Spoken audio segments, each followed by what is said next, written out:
Israel fights remaining canaanites.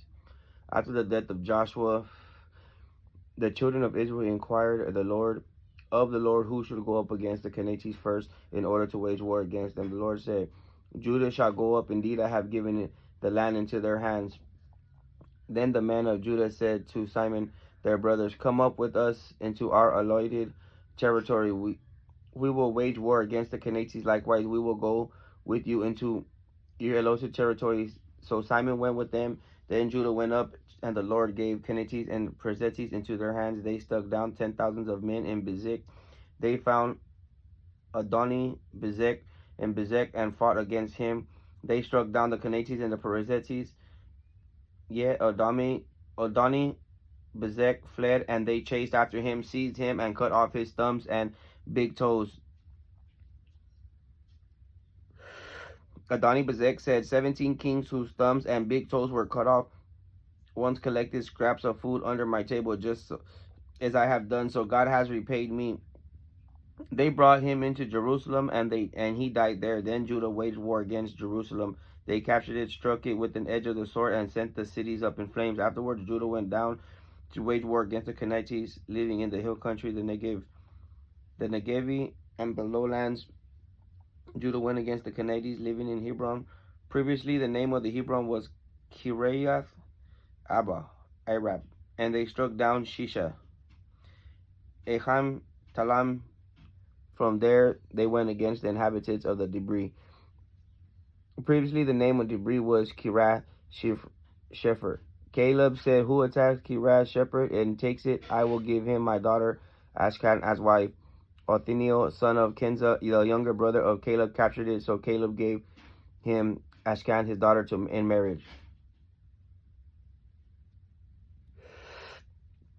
When she came to Othniel, she urged him to ask her father for a field as she dismounted from her donkey. Caleb said to her, what can I do for you? She answered, please give me a special gift, since you have given me land in the Negev.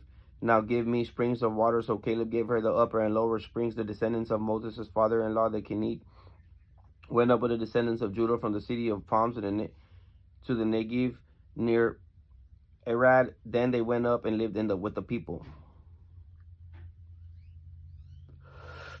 But Judah went with his brother Simon and struck down the Canaanites living in the Sephram and utterly destroyed it. So now they call the city Horam. Then Judah captured Gaza, Akashon, Iran, and the territory belonging to each of these cities. The Lord was with Judah, and they took the hill country, but could not drive out the inhabitants of the coastal plain.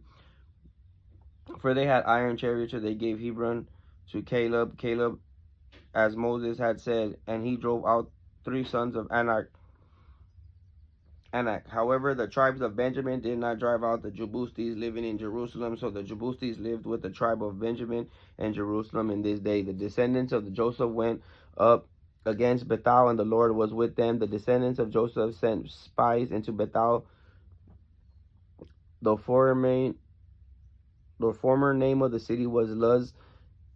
The spies saw a man coming out of the city and said to him, please show us the entrance of the city, and we will deal kindly with you. So he showed them an inheritance to the city. They struck the city with the edge of the sword, but they let the man and his extended family go. The man went to the land of the Hittites, and he built a city and named it Luz, and that is the name of to this day. Manasseh did not drive out the inhabitants of Beth San, Tenex, Dor, Ebal, Megiddo, and their daughter villages from the Canaanites were determined to live in that land. When the children of Israel became strong, they put the Canaanites to hard labor as slaves, but they did not actually drive them out. Ephraim did not drive out the inhabitants of Gezer, so these Canaanites lived among them in Gezer. Zebulun did not drive out the inhabitants, Kitron and Nahalal, so the Canaanites lived among them and became slave labor. Asher did not drive out the inhabitants of Echo, Sidon, Alaham, Akazib, Helab, Askan, or Edom. Asher lived among the Canaanites and inhabitants of the land, for they did not drive out the Nephal. They did not drive out the inhabitants of Beth Sheshem or Beth Anath, and they lived among the Canaanites and the inhabitants of the land. Canaanites or Beth Sheshem and Beth Anath became slaves labor for them. The Amorites pushed the tribe of Dan into the hill country, for they would not let them come down to the coastal plain. The Amorites were determined to live in Mount Heres along and Shalib. Put hands on the descendants of Joseph was heavy on them. They became slaves, laborers, and the borders of Amorites was from the first ancient ascents of Ekron to Selam and beyond.